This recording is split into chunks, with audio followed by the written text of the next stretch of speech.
Okay, so when I say astrology, what's the first thing that pops into your head? For most of us, it's the 12 signs of the zodiac, right? Leo, Scorpio, Gemini, all that. Well, what if I told you that what we know is just one tiny piece of a massive global story about how we connect with the cosmos? So let me ask you a question, and be honest. Are you sure you know your sign? Because it turns out, in other, equally ancient traditions, your sign might be something completely, totally different. And boom, right away you can see the difference in scale. We're all comfortable with our 12 sun signs. But then you look at a system like Vedic astrology from India, and suddenly the sky is mapped into 27 lunar mansions. It's a whole different level of detail. And that's exactly what we're going to explore here. We're about to go on a whirlwind journey through some of the world's other great astrological systems to see what else the stars have been trying to tell us this whole time. First stop, the ancient Americas. You see, the Mayans developed this incredible system that wasn't just about looking at distant stars. It was about mapping the human soul using the primal, energetic rhythms of the Earth itself. At the heart of it all is something called the Tzolkin calendar. And here's what really sets it apart. Its purpose was never about fortune-telling. This sacred 260-day cycle was designed to help you understand your most fundamental energy and your unique place in the great cosmic dance of creation. So instead of a personality type, you get a primal glyph. For example, you might be X, the Jaguar. Now, this isn't about being powerful like a Leo.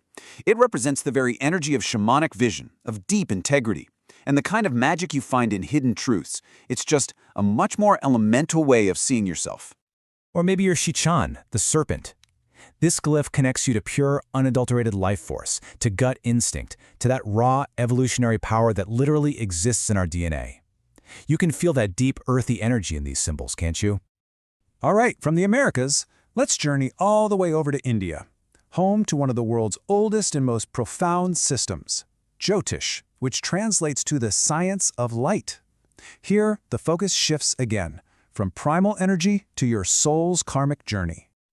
Okay, and this is where things get a little wild. A fundamental part of Jyotish means that your sign, the one you've identified with your entire life, might just be wrong. Seriously, if you think you're a Gemini, in the Vedic system, there's a very good chance you're actually a Taurus. So what's with the shift? It's because they use a completely different zodiac.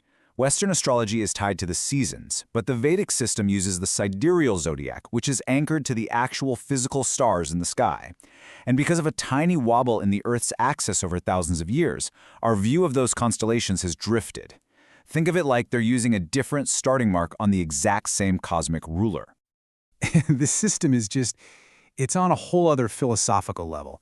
Your chart isn't a personality profile, it's seen as a karmic ledger from past lives. Its whole goal is to reveal your dharma, your life's true purpose.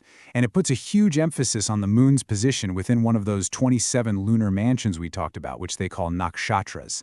It even maps your entire life into predictable planetary periods called dashes, which are kind of like chapters in the story of your life. All right, for our final stop, we're heading to China, where the whole framework changes once again. Here, astrology isn't so much about looking up at planets as it is about understanding the cycles of energy right here on Earth. The main goal? Finding harmony. The core idea, and you gotta get this, is that Chinese astrology is really a map of time itself. It's a system built on the constant, beautiful dance between fundamental forces like yin and yang and the 5 elements. And the foundation for everything is the Wu Xing, or the 5 elements.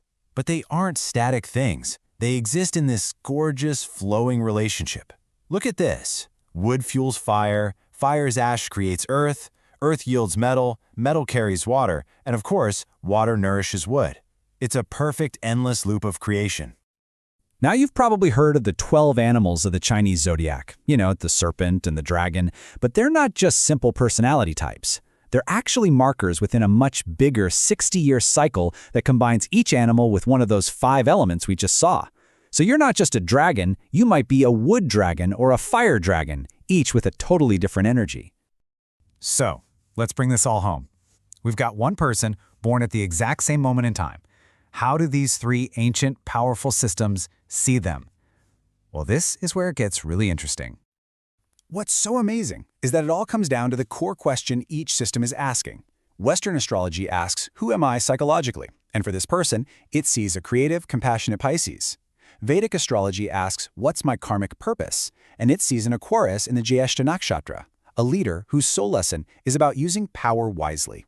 Then, Chinese astrology asks, how do I find balance? And it sees a yang metal horse, an independent soul who needs to manage their energetic resources. Same birth date, 3 totally different and totally valid destinies. So which one is right? That's the wrong question. It's like asking if Celsius is more correct than Fahrenheit. They're both totally valid ways to measure temperature, they just start from different reference points. These astrological systems are exactly the same. They are different tools built to answer different questions about our lives.